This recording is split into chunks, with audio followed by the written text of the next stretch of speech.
Today we're going to be looking at the Insta360 X4 and why you might want to pick one of these up. But first, let's go for a ride and see what type of shots we can get.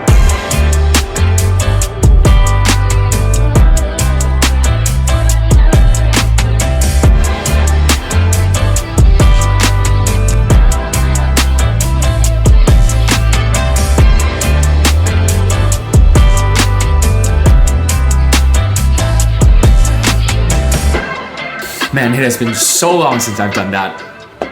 Let's take a look at what's inside the box. Once you open up the box, of course you're greeted with the X4. But let's put this to the side first. Opening up the smaller box, you can see you get some quick start guides, a lens cloth, as well as a protective pouch, where it looks like there's small pockets on the side where you can put memory cards or other small flat items. All right, let's take a closer look at the X4. If I put it right next to the X3, it honestly looks like its bigger brother.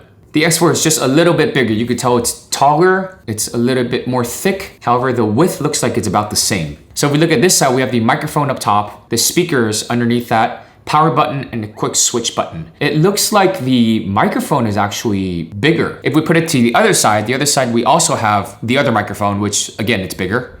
We have the USB-C port, which I'm told it looks like the X4 USB-C port is a USB 3.0. I didn't know this, but apparently the X3 USB-C port is a 2.0. So this is gonna be way faster. And then underneath that, we have the battery. Now, the battery is very obviously way bigger. The old battery is 1800 milliamps and the new battery is 2290 milliamps, which according to the Insta360 is 135 minutes if you film in 5.7K, 30 frames per second in 360 video. If we look at the backside, the X3 is smooth, where the X4 has this diagonal ridge type of feeling. It actually feels pretty good because you have more of a grip if you're holding onto it. Like if I'm holding onto it vlogging like this. However, on the X4, it looks like you got two other divots here. I don't know if it's like future accessories. As of now, everything I have, we're not using these two, so we'll see what comes. Finally, on the screen side, you can't tell at first glance, but if you really compare it, the X4 has a bigger touchscreen at 2.5 inches compared to the X3 at 2.29 inches. The same thing though, at the bottom left, you have the record button, and then the bottom right, you have the menu button. There is another difference here though, where on the X3, you have the microphone at the bottom here, but on the X4, the microphone is above the touchscreen. If I'm holding onto the camera, if my hand is here, I would be blocking the microphone. It's very unlikely that my finger or my hand would be anywhere close to this top microphone, so I actually prefer this. But I think the biggest difference, and I'm sure you guys can tell already, is right on the lens. You could see there are divots here where you can attach this. That's right, these are included removable lens guard. I'm telling you, these are a necessary upgrade because with the X3 and the One X2, if I'm using this to record something and it falls and it scratches the lens, I'm gonna have to buy a completely new camera. That's actually what happened with my One X2. So I actually have two One X2s. However, now with the X4, you have this included removable lens guard, which is actually really easy to put on and take off. So if you're doing any sort of like really high action sports or anything that is a higher risk of scratching your lens, this is such a great addition. Because if this falls and scratches, I could just replace these lens guards. They also have the premium lens guard. Oh, with the premium lens guard, it is different. You could tell. The premium lens guard also has a smaller grip. This is interesting. I didn't think it would be this big of a difference. I thought it was just the material. Keep in mind that if you do decide to put on the lens guard, you have to select this option. So right now I have the premium lens guard on, so I chose premium lens guard. If you have the standard, that's standard, and then no lens guard. However, there is an auto option. So on the left, we have no lens guard at all. In the middle, we have the included standard lens guard. And on the right, we have the premium lens guard, which is sold separately. Now the premium lens guard is more scratch resistant. However, in terms of how it looks, you be the judge. What do you guys think? Is there a difference? Of course, the best image will be no lens guard, but if you are in a situation where you might have a chance of scratching your lens, having a lens guard is a much welcome upgrade. All right, so now we're testing out the new 8K. The audio should sound really clear because I'm using the Hollyland Lark M2 that's directly connected to the mic adapter connected to the X4. 8K has 78% more pixels than 5.7K, so I'm gonna put 8K on one side and 5.7K on the other side. You guys can see how much more clear 8K is compared to 5.7K. Also keep in mind that these aren't ideal conditions. So right now it's about 4:30 in the afternoon. Sunset is in about an hour and we're overcast. So I also wanna see how it does in low light. So you can see, even though 8K has more resolution, 5.7K is better for low light if we're using 360.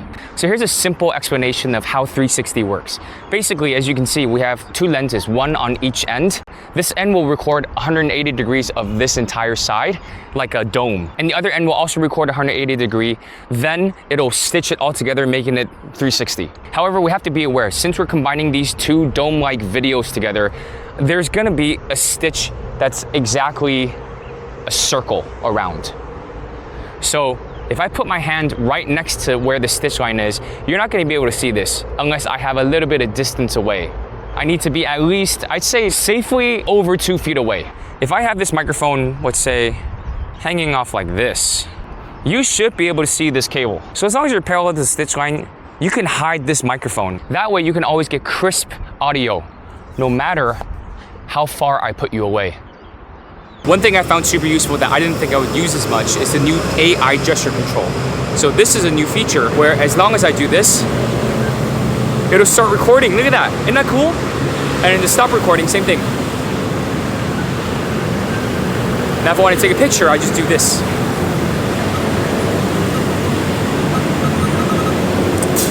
So this is super useful if you're in an environment where it's loud like this, but it's also very useful in a situation where you can't use voice control. So if you're in a place where it's really quiet and it's kind of awkward for you to, tell the camera start recording, then at least you could just do this. And no matter what mode it's in, as long as you do this, it starts and stops recording. Such a useful feature I didn't think I would use as much. All right, so this is a vlog test.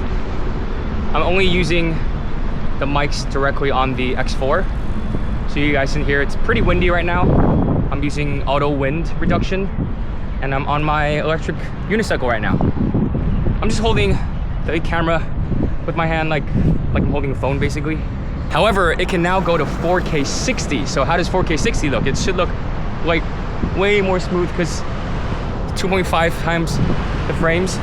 Okay, so once I start recording, I can't switch it over to back lens. So if I want to record what's in front of me using single lens mode, it's literally single lens like this. Is the volume okay?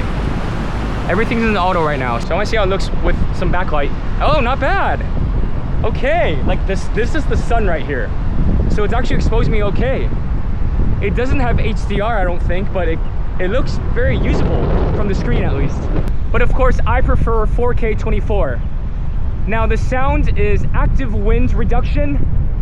This is reduced the wind a lot more. Like right now, the wind is huge. And I got backlight, so everything is working against it. If this is usable, I would be very surprised. Because it's a 360 camera, but if it can be used as a normal action camera with just one single lens, not needing to go through editing software or anything, then yes. We also have bullet time at 5.7K, 120 frames per second. Let's see how it looks.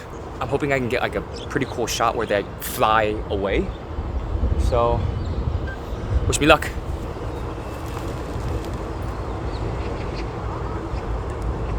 Okay, I looked really dumb, but let's see how that turned out. I mean, I think it's pretty fun. The bullet time also looks a little more wide now compared to the X3. So I get more of my body as well. That's pretty awesome.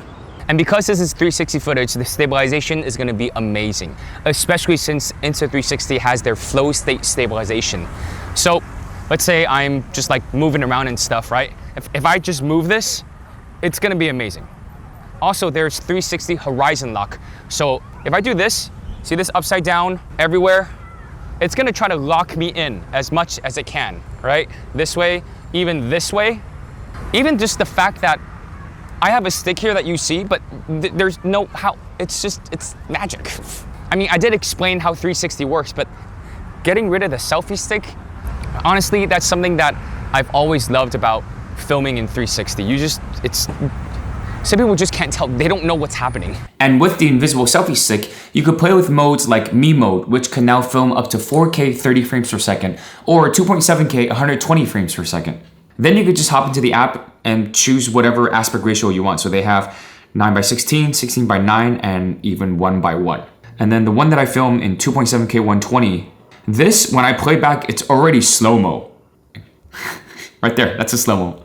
But I think the fact that you can choose your aspect ratio is super convenient. So for example, if you want this for like TikTok, Instagram Reels, YouTube Shorts, and then if you want this for like YouTube. So this is really convenient if you want to film things like snowboarding, skateboarding, but you don't want to reframe after the fact.